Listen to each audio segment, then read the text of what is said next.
population in Gaza is 2 million people, and every single one of those people is food insecure. 500,000 people are in catastrophic hunger. That's IPC Phase 5. Famine is not only mass death in the moment, it reshapes the population for generations. During the Irish famine, nearly 2 million people died. And 150 years later, survivor descendants still show higher rates of metabolic disorders. My food response has been altered indefinitely because of food scarcity that occurred 150 years ago. There is a biological legacy attached to starvation. 2 million people now face the same fate.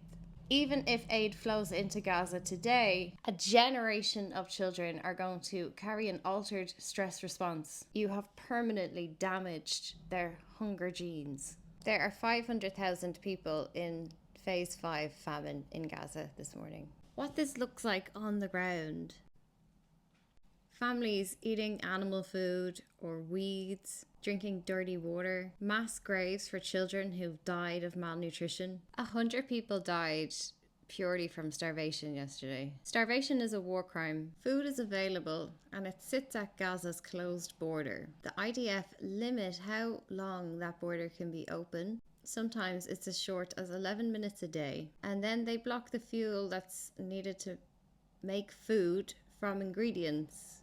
They airstrike bakeries and farms and warehouses and children trying to collect water. Since May, over 1,000 people have been killed in food aid queues shot by Israeli forces. Aid agencies are describing this as death traps. The US, the UK, Germany and the EU provide military aid and diplomatic cover for Israel, and public pressure is the only tool that has ever forced open these blockades. Israel is avoiding consequences because of its alliances and their veto powers. But over time, documentation keeps accumulating. This is all case building material. Israel is going to face an avalanche of litigation and social exile on the world stage. You thought you were exiled before?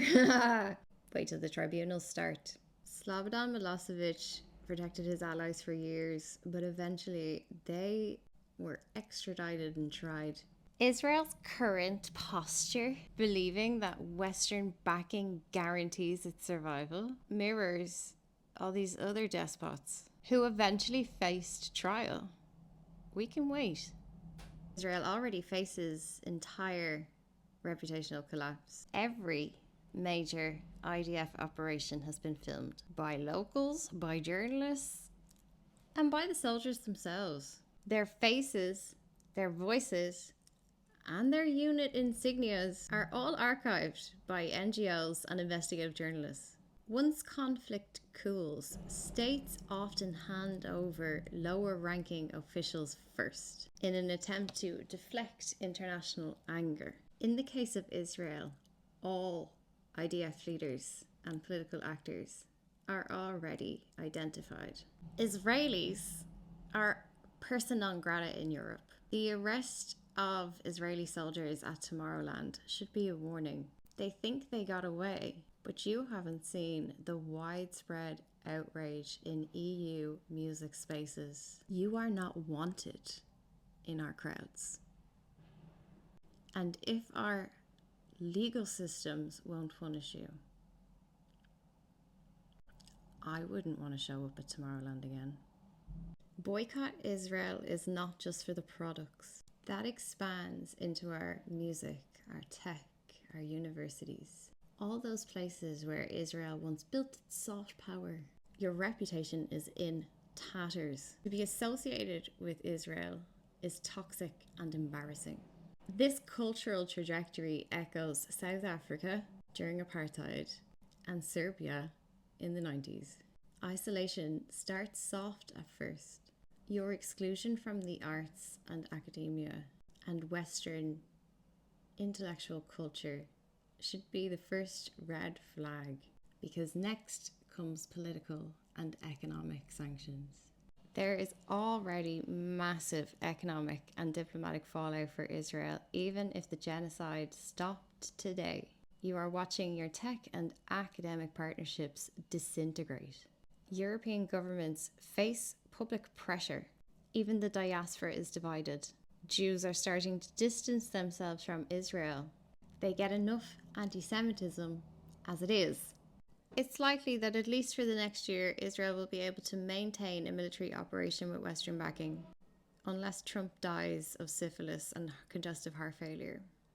But every single day, they are digging a bigger hole with the evidence. By the time the government changes in the UK again, I promise you that Europe will be sanctioning and arresting IDF leaders actively. And Western cultural and academic spaces will have shut Israel out completely. By the end of the decade, trials in the international courts will have begun. If you think just because nobody's arresting you today that you are home and free, you don't understand how the law works, clearly. People don't forget. Exile and isolation on a scale unimaginable are not just coming for Israelis. The process has already begun.